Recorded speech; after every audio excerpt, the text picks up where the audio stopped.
Hello and welcome to the Spotlight Podcast. I'm joined today by the wonderful Noor. So, Noor, thank you so much for joining me on this podcast episode. Noor, give us a little introduction to who you are. Thank you so much for having me. So, I'm Noor. I'm the self-dubbed systems girl over on LinkedIn, and I am a consultant, systems enthusiast.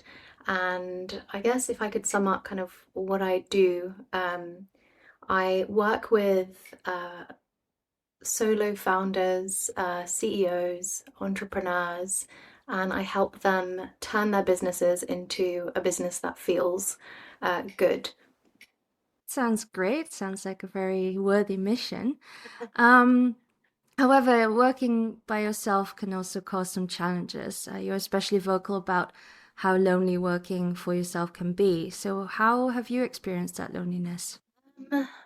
It's a really interesting question, and it's something that I've been thinking about a lot recently. So I'm naturally very, very introverted. I like working alone, and so when I moved into the online space, um, 5.5, 6 years ago now, I was like, oh, this is amazing. I get to work from like my own home. I never have to go to an office. This is so great. And it is great in a lot of ways. And I obviously enjoy it, which is why I've continued to work in this capacity. But it can feel a little lonely. And for me, I would say the best way to, I guess, articulate how this shows up is there is a lot of noise in my head. And if you don't have someone to kind of chat through the things that are going on in your head, all my friends have very conventional jobs. My partner has a very conventional 9 to 5 job. And so you can feel a little bit disconnected at times, and like, it doesn't necessarily make sense to kind of share certain things because it's quite hard to relate unless you're in, a very similar situation. And I guess for me, I've found a lot of comfort in LinkedIn over the last 13 months now, in meeting people and connecting with different people who are in similar situations and also not so similar, but kind of operate online and, work remotely and work, in different parts of the world and have team members, in different parts of the world. So LinkedIn for me has been a massive blessing in making me feel not so lonely. That's really nice to hear. I've experienced something similar Mm. with online communities like Pretty Little Marketer, which I know you're also part of. Yes. But I guess that leads me on to my next question, which is like in this online world that can often come across as like really shouty and you have to put yourself out there and like you have to almost market yourself. Like, how do you marry that with being introverted? That is something that I still, if I'm being honest, struggle with. Being introverted, I won't generalize, I'll speak for myself. Um, it can feel, really scary, to put it really, really simply. And there was a lot of fear when I first started out. So I've been working online and in business for 5.5, 6 years now, but I've been behind the scenes up until 13 months ago. And when I set out on my own, I knew that I had to step into the light and now be front facing. And that was really, really, really scary. So for me, what made it easier is I knew that if I was going to do this and it was going to be something long term, I had to find a way to do it and it worked for me. So I looked at all the platforms available, and LinkedIn was the one that felt the most organic for me. I have a literature and philosophy background. My first degree was in literature and philosophy, and so I've always loved written text and I love writing, and so that felt like a really natural thing to gravitate to versus something like Instagram, which is more I use the word artificial, and I don't mean that in a super negative way, but everything is super polished. It's a real snapshot of an image or a 30-second video, and I find it really difficult to be authentic and genuine and not succumb to the pressures of you've got zero point 0.3 seconds to capture someone's attention, so this hook has to be, formatted in this way. And of course, there's an element of that in LinkedIn. and copywriting as a whole. But I I guess I knew that I had to be really careful, and if I was going to do it, I had to do it my way and not, necessarily follow the LinkedIn gurus and, what the platform teaches through the LinkedIn gurus. And I guess I've been really lucky that people have resonated with the stuff that I put out there. So it's easier now. It's definitely like a muscle that gets easier the more you exercise, the more you flex it. But I I try not to fixate on the numbers, because if I look at the numbers, then it can get a bit scary and panicky when you see how many eyes are on you. I guess I just take it step by step and not kind of like zoom out too much. And that for me has been really, really helpful. I feel like you're pushed to Instagram, at least in my space. Instagram is like, the thing that everyone talks about. And now we've got Substack, which is really taking off. And, it's something that a lot of people are starting to talk about, and longer form written content. So, Threads has its own thing going on. Like that, there is a lot out there. So I think just taking the time to look at the platforms and figure out what makes you excited, even if it's not like the most mainstream, and then carve out your little corner of the internet. And I think if you're able to do that, and you are able to do it from a place of this is really exciting and I'm going to enjoy this, then you'll be able to do it for much longer. Cool. So you did mention online about hitting a wall about 10 months into starting for yourself. Looking back, what was the clearest signal that something wasn't working? I think if I could bottle it down to one thing, and this, I don't know how helpful this is going to be. It was probably a feeling that I got over a period of time. So, we experience different things on a day-to-day basis, and I think it's important to take those things, those feelings, with a pinch of salt, because, we have our ups and downs, and things happen in the day, and you feel one way, the following day because of something that happened, or if you get a message, or something doesn't work with a client, and there are lots of ups and downs in the journey. But for me, I guess it was um, just a feeling of tiredness, and I guess I was trying to distract myself, is what I found. So it was this feeling of I'm really trying to avoid thinking about certain things.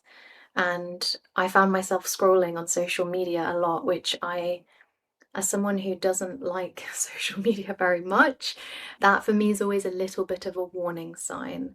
So I'm like, what is it that I'm trying to avoid by engaging in this, endless scrolling? And I think it was around end of November time where I was like, maybe this is something that I'm going to have to carve out some space to really unpack. And I was lucky that I took some time over the Christmas, New Year period to really kind of reflect and look at my first year in like entrepreneurship, I guess, and look at the coming year and what I wanted to do, and what I was, afraid to look at. And I gave myself a lot of space, and did a lot of writing, and I left London as well. My sister lives in Cheltenham, so I was able to go there for 3 weeks almost, and just take walks in the countryside, and it was very, very nice. And I just came back and I felt a lot more aligned and a lot clearer on the coming year, and who I wanted to work with, and what I wanted to achieve, and what was important. And I think the biggest thing for me was what I wanted my day to day and my life to look like this year, and what needed to happen in order for me to get there. And I started putting those things into motion. And very quickly, I felt that weight kind of lift, and I went through the wall and now feel, a lot better, even though it's only been 2 weeks. The difference has been pretty monumental. And I've had people say to me as well, like, oh, your energy feels so different. I started working with a coach. I had my first session with him 2 weeks ago, and we did our like chemistry read in December. And he opened with, you feel your energy feels really different. And I was like, oh, it's funny you mentioned that because, and then we kind of got into everything. But yeah, to answer your question, it was that avoidance and looking at my behavior of avoidance and figuring out, oh, like this is usually what happens when I need to sit down and work through a few things.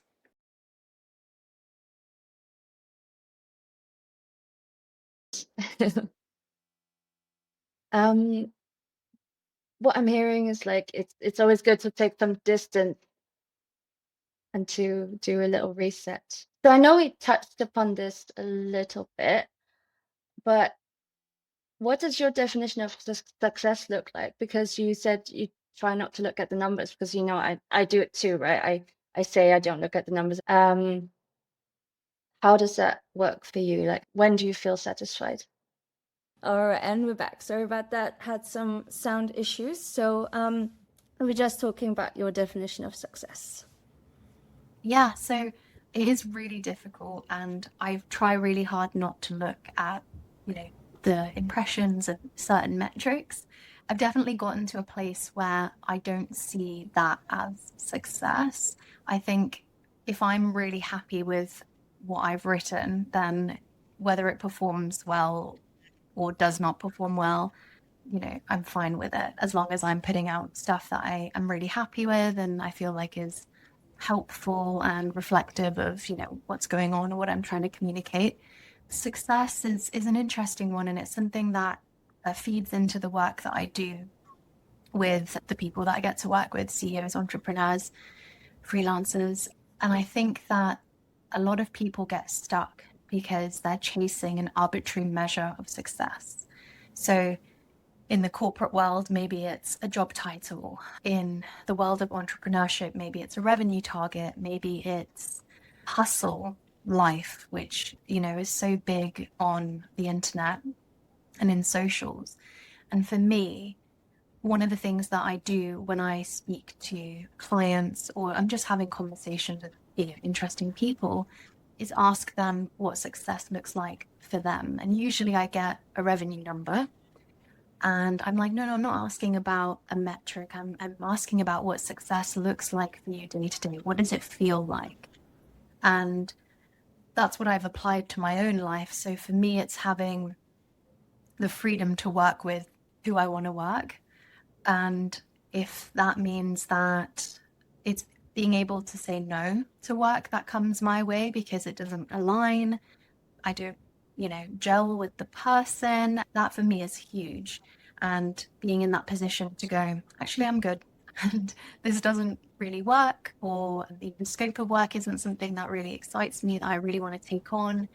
And being able to, in the middle of the day, be like, you know what, my brain isn't working. I'm just going to head off for a few hours. Being able to work from, wherever I want. I don't have to go into an office. So it looks different for everyone. And what my version of success looks like, may not be someone else's version of success. But I think the first step for me is being really honest with oneself about what does that look like for you, because it's different and it's specific to, each individual. And then being really, really honest, because most of us have this knee-jerk response to that question. And it's like, okay, but, if that is what success looks like, why? What does that provide you with? What does that give you, your family, your circumstances? And then usually that gives you more to work with. If it's a specific revenue goal, maybe I had a client that I worked with recently who wanted to pay off their parents' mortgage. And that was like a huge thing. So they were like, I, want to hit this revenue goal because I have this dream of being able to like give back to my family. And I was like, well, that's powerful. That's the goal. It's not, the actual number. It's like what sits behind the number, the reason why. So for me, that's, I guess, what I kind of keep at the forefront of my mind. And I have a journal which I write everything in. And the first page of my journal for 2026 is some of those measures of success for me. Like, what do my days feel like? What do I spend my time doing with who? Where do I get to focus my attention? What are the activities that I'm doing on a day-to-day, weekly, monthly basis, brands that I want to work with, like all of this stuff. So yeah, I think a lot of people don't think deeply enough about it because we're like on this wagon of chasing, success. And I wanted to be a lawyer for my whole life. So I was like, I just want to be a lawyer. And there wasn't really a reason behind that. I was just, I was told that that was, I'd get so much respect and it'd be amazing and I'd have all this money and it's such a cool profession. And my best friend in the whole world is a lawyer. And I look at her life and I'm like, oh my God, this is insane. Like, I don't think I could have done that.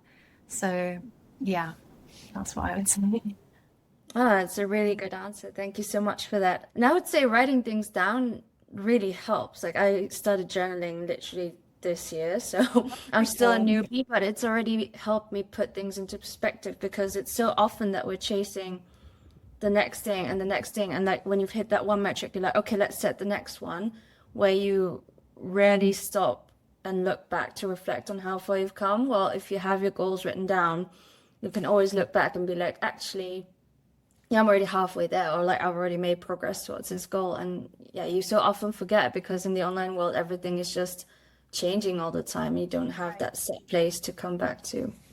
Right. I love that you've started journaling. I used to think, oh, like it's very woo-woo, but I just think there's so much value in it. And it's what I turn to first when I need clarity. It's like sit down, pen and paper, and I just write whatever's in my head. And often I come away from that feeling a lot better.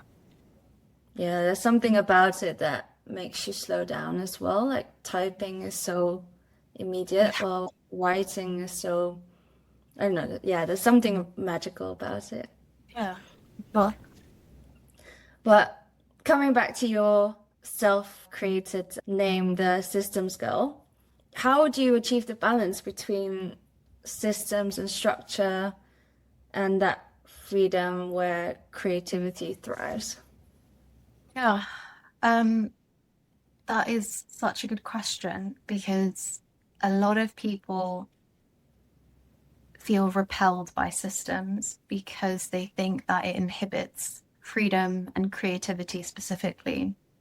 But what I've always found, and when I've applied this to myself, but also the many, many entrepreneurs that I've worked with over the years, is that structure actually supports freedom. And without some form of structure, it's almost impossible within the context of business and the online world to achieve true creativity and freedom. So I had this conversation with a CEO a few months back where I asked him to pull up his calendar because he said that he didn't have any time. So I was like, let's have a look. Let's see where your time is going. And he pulled up his calendar and I just saw meetings scattered everywhere. And I was like, okay, so you're saying you don't have time, but do you know where your time is going? He was like, well, I'm doing this, and I'm doing this, I'm doing this, I'm doing this. Like, okay, so run me through a typical day. And he said to me, this is someone who wants to write a book, by the way. So he said to me, okay, so I my alarm goes off at like 5:30, and then I check Slack in bed, and then I check my emails, and then I go to the gym, and then I am in Slack and emails, and then I jump on a client call, and then I have a sales call, and then I check Slack and emails, and then I try to do some writing, but I'm checking Slack and emails. And I was like, okay, I was like, so you say your big goal is to write, but you don't have this protected space and this container for you to have that freedom and to have the creativity that you need when you write. He was like, yeah. I was like, okay, so what if we put a 2 hour block on Monday first thing, and when you get out of bed, don't check your phone, just go to your screen and just start writing. I'm like, or go to a cafe, like whatever works best for you, but just 2 hours uninterrupted, and then you check your Slack and your emails. He's like, oh no, I need to check the Slack and the emails. And I'm like, what is it? What is so urgent that you need to check it right away? He was like, oh, because my team needs me for this, my team needs me. for that. And I'm like, if your team cannot operate without you for a few hours in the morning, you've got a big problem. But I try to explain to my audience and this wonderful CEO that I've been working with that if you wake up in a reactive state, and that is whether we want to or not, that is what Slack, that is what WhatsApps, that's what emails put us into, because they're communication platforms and communication is coming at you with the intent for you to do certain things. So your team is saying, hey, I have this issue, I need help. Emails coming at you saying, hey, we have this thing going on, can you send us this, blah, blah, blah. So immediately your brain goes, I have to do all these things. If we're not proactive about protecting that freedom and that creative space, it's not going to happen. So a lot of entrepreneurs fear structure because they feel like it puts constraints on them. And it does, but in the best possible way. It means that we can protect the things that are most important to us. And that's something that feels like very uncomfortable, because I won't get into like the psyche of the entrepreneur too much, but I think that a lot of people turn to entrepreneurship and they like the feeling of being needed. And I think it's really uncomfortable to put things into place where you now know you're not needed. And then you have this question of, what do you do? Where do you spend your time when you're not needed to come in and put out all these fires? Entrepreneurs say that they get into this for freedom, and then they do everything they can to not have the freedom. So it's this like weird, paradox that we see everywhere. But yeah, I think that's the biggest misconception, that systems inhibit freedom. It's the opposite. They are what enable it in the best possible way. Yeah. So I'm a huge fan. I've noticed, the CEOs that I've worked with closely, that I've implemented structures for, now spend their time doing the things that they're really, really good at and operate from a place of proactiveness rather than reactivity, which is amazing. And when you can do that, like the things that happen as a result of that are incredible, and you experience growth and your central nervous system feels good for once. And, all these great things happen. So it's obviously something I'm really passionate about. It's the main part of what I do. Well, it's really great. I've never thought about it from that angle, so thanks a lot for the insight. It reminds me of a quote actually that I don't know who it's from or where it came from or who told me it, but it sticks in my head. It's like, you don't have time, you make time. I think my husband quoted it to me once, and then it stuck with me ever since, because he says, I hate it when people say I'm too busy. It's that you're never too busy, you're just not prioritizing the thing. Like, if you valued it, you would make time for it. Yeah, I love that. So I was telling my partner, actually, I think yesterday, said to me, I was like, oh, should we go to the gym? And he went, oh no, I don't have the time, I'm busy. And he went, I know what you're going to say. It's not that I'm busy. I just have other things that are more important. But yeah, I completely agree. We make time for the things that are important to us. And the reality is, if we are not making the time, then those things, we don't value them as much as we think we do. Yeah, no, very wise. So, when it comes to you, right, how do you see your future? That's such a big question. How I see my future. My 2026 for me is the year that I really want to just focus on getting my message out to more people. It's a really big goal, and I by no means think that it's going to happen in 2026 and I'm going to finish it. I think this is like a lifelong project, but I want 2026 to be the year that this is where my attention goes, getting this message out to more people, because I think that we have been taught to work in a way that I don't think serves us. And I want people to be really intentional with how they think about their work within the context of their life and how they go about life and work. And I just think that most people are not. And I think the world will be a happier and a better place to be in if we can all work and live more intentionally. I want to write a lot more. I started a Substack at the end of December because, there's a max like character count on LinkedIn, and sometimes I found towards the end of the year that my posts were, I just didn't have the space to kind of say what I wanted to say. So I started a longer form version of LinkedIn, and I want to continue, putting that out and getting that out to more people and doing more, amazing things like this with people like you. From what you've been saying, it's become really important to find that intentionality in both work and life. And what I've seen is like a trend of like it's not work-life balance anymore because it's really hard nowadays, especially in online, to separate the two. So I think it's more about less about a balance between two things, but more about streamlining a kind of like red thread goes through both of them or something. Like I don't know how exactly to word it, but like that, your values and how you live, what is important to you and what you care about, and those kinds of things just permeate like both your personal life and your professional life in a way. Yeah, no, I think you articulated that really well. I think for me, I grew up hearing about work-life balance. And for me, I get really caught up on words, perhaps because of my background in literature, and I love reading, and words for me are really important. So I'm like always reading between the lines.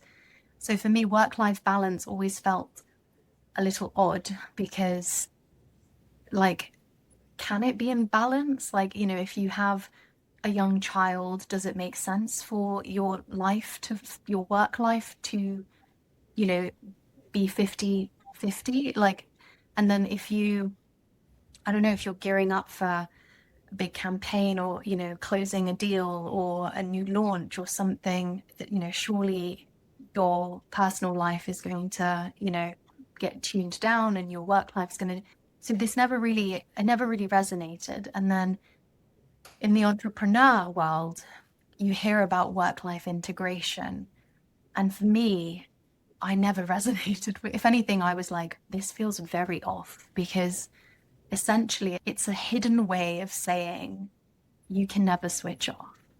Like your work has to be integrated with your life. And I was made to feel that if I wasn't constantly available, I wasn't as serious as other people and I didn't love my work as other people. And I was like, this is just not true.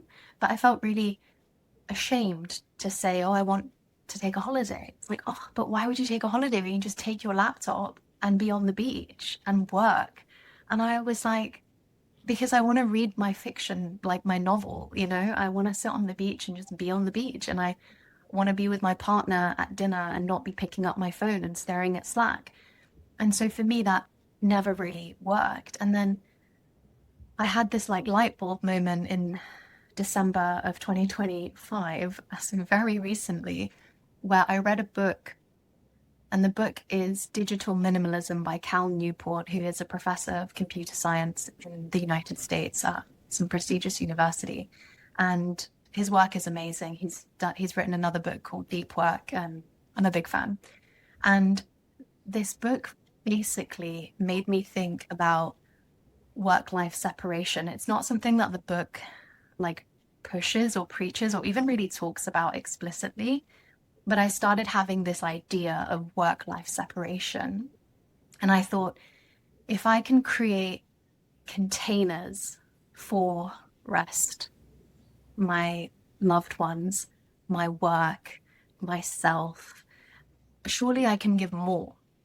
If when I'm doing this and I'm here and I'm not somewhere else and I don't have notifications, popping up, surely I can be more present and you get more from me. And if when I'm spending time with my partner at dinner and we're having dinner together and we're talking, we can really connect without our connection being interrupted by notifications or thoughts in my head.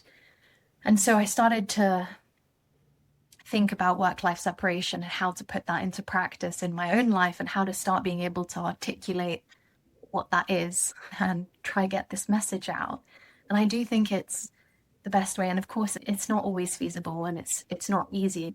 But I do think that, at least for me, this is something that I've been practicing for since the start of January now. And I just feel like I've been able to show up in every aspect of my life for myself for my loved ones, for my clients, for my audience in ways that I'm really, really proud. Like I finished the day and I'm like, I'm really proud of today and how I showed up and what I gave to each thing. And, you know, I get 8 hours of sleep a night. I know you have, I think you have young kids. Wow. So maybe the 8 hours of sleep is not for you yet, but I don't have kids. So for me, 8 hours is, you know, I can do that. And I am very present in my work and I work very hard. But I also have dinner with my partner every night and there's like no phone. So for me, this is, yeah, this is something that I feel very strongly about. And I don't know if the space is ready for this notion of work-life separation. I know that we've all been really hardwired to, you know, think of work-life integration or work-life balance. But I think that there are a lot of people that are ready for this, but they're maybe scared to admit that this is something that they want because of the same things I felt, which is you're not serious enough, you don't want it as much, you're not working as hard. But we're humans, we're not robots, we're not meant to work 24 hours, 7 days a week. We need meaningful connection, we need rest, and we shouldn't feel ashamed to say that we want those things as well. Yeah, no, I completely agree with you. It's just this makes me think of all the social media girlies, you know, especially the ones in PLM that are always saying like it's really hard for me to separate the two because I work in social media and so I have to be on social media all the time and it's draining me. Like, how can I manage that? Like, what advice would you give? Yeah, that's a tricky one. My job is not social media. I am on social media for a purpose. And I think it's really important to get that clear. So I don't have now, this is a new thing. I'm not on social media for fun. I would rather read a book. I would rather go to the gym. I would rather go to ballet. I would rather do other things. That's not fun for me. And I think it has a lot of really negative impacts on my mental health. I don't like sitting and comparing myself, and I'm a lot more critical about myself. I'm a lot happier off social media. I use business media. I have intentional time on social media to do and achieve certain things. And I think that's really, really important. This is going to get so much hate, but like, this is what I've done. So I'm going to share what has helped me. Um, and this is really, really extreme. I appreciate it's really, really extreme, but I think these apps are designed to steal our attention, and like the amount of engineers and product designers and, you know, funding that goes into making these apps what they are so that they can steal our attention. I'm not going to pretend to be able to compete with that, and I don't think anyone else should. So I think we need to be really open and honest about acknowledging that. First of all, I removed the apps from my phone because I can still access them on my desktop, on my laptop. It's not that I don't have them. It's just I don't want, and you'll notice this, iPhone has this feature, everyone has it, it's like the screen time, where it tells you how many times you pick up your phone, not how many times you unlock it and you go on an app, how many times our knee-jerk reaction is to go, oh, do we have notifications? No. Okay. And if you look at that number, it's actually mortifying. And I started looking at these numbers and I was like, this is insane. Like, how much time I'm spending on my phone is not okay. So I removed all the apps from my phone. I still have Instagram, I still have TikTok. They're on my desktop. So in my calendar, I put like ideating time, where I go and I look at specific accounts and I'm like, what is happening? You know, I need to get ideas, whatever it is. But I think the important part is that that is something that is intentional. It's not, I'm gonna in bed do some work. Why are you doing work in bed? And we call it work and then we're like, oh yeah, we're just researching, it's fine. But I think we have to be really honest with ourselves. If it's something that you are struggling with, make your life easier, like get them off your phone. For me, I tried everything. I have a brick, which like blocks my phone. You can unbrick your phone. You just have to stand up and go. So that worked for a while. And then I tried, you can like block apps on an iPhone and I'm sure Android. And that works until a message pops up and you go unblock. It's like, you know what I mean? Like we have to make things as easy for ourselves as we can. So I think if you're struggling, remove them, get them on your laptops. You can still access them. And then I also think this idea of missing out is something that, I'll be honest, I don't understand because I've never experienced that. Like if I don't want to do something, I don't really care what it, like everyone could be doing it and I'm like, I don't want to do it, so it's fine. But I appreciate the survival thing. We want to be part of the group. For me, it's more important the things that I'm losing out in real life because social media is not real life. Like if I'm at the theater with my friends and my friend is telling me something and I have notifications popping off, I'm missing out on like real connection with her. And that's not okay with me. So I think just taking a step back. And if anyone needs help, there's a documentary on Netflix called The Social Dilemma. And but I remember watching that documentary and just being like, that's terrifying. It's all the big apps, developers at Meta, at, whatever, and it's their thoughts on the apps. And there's a reason why none of these people let their kids have these apps and none of them have the app. Like that is that should tell us that there's something not quite right about these things. And I think it's really scary. And I do think people should, I'm not here to like, incite fear, but I do think that it is quite worrying how we are using technology. I'm not a technophobe. I think tech is great. I love tech. But I think that there's something really worrying about how we're using it, social media specifically, and how younger generations are using it. Like that really scares me when I see kids out or people on dates and they're just staring at their phones and they haven't looked up once. And I'm like, oh my gosh, what is going on? Like, how do we stop this? Yeah, so I could go on and on for forever about this, but hopefully that's a little bit helpful to anyone who's struggling. I think putting those boundaries in place, and sometimes they have to be more aggressive because of how these apps are designed. But I promise you're happier. You will be happier because of it. It's so scary. And I'm more than happy to speak and support anyone along the way because I'm obviously very passionate about it. No, great answer. I don't think you get any hate for this because I think people deep down they know they're struggling. Like, otherwise they wouldn't express it that way. Like, right, how do I get out of this, hell loop of like socials, work, socials, like socials for work, socials not for work. So really helpful. And for sure we'll drop all your links and all your recommendations in the description of the video.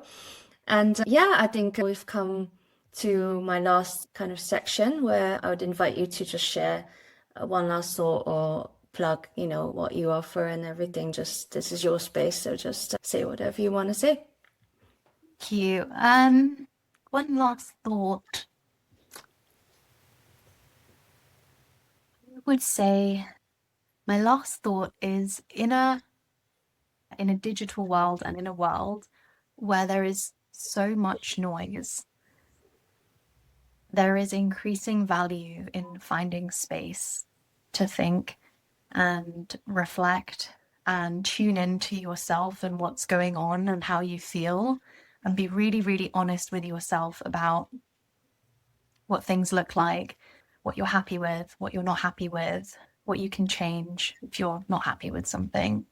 And I think that's something that has always really, really helped me, even though you have, things coming at you left, right, and center, people telling you that you should do this or you should operate in this way or work in this way. And we all get to choose to varying degrees for ourselves what our lives look like, what our work lives look like, again, to varying degrees. And I don't think we should take that lightly. I think we should take that really, really seriously. Nothing to plug, just that I will continue sharing my messages on LinkedIn. So more than happy for anyone to connect and to have further conversations about this and to be challenged. I'm very, very happy for people to push back, to go, oh, I don't quite agree with this. I love having those interactions. They're really, really important to me. And I think we can get to really interesting places when the door is open for communication with people who might not have, the same views, but be curious about why I've come to certain ideas, through my own journey. So yeah, door is always open, and the best place to find me is LinkedIn. All right. Well, that wraps this episode of the podcast up. And I'd really like to thank you, Noor, for coming on the podcast. It's been such a valuable session. And yeah, thank you so much. Oh, thank you so much for having me. I've had so much fun and yeah, really, really enjoyed the chat. So thank you. Thanks.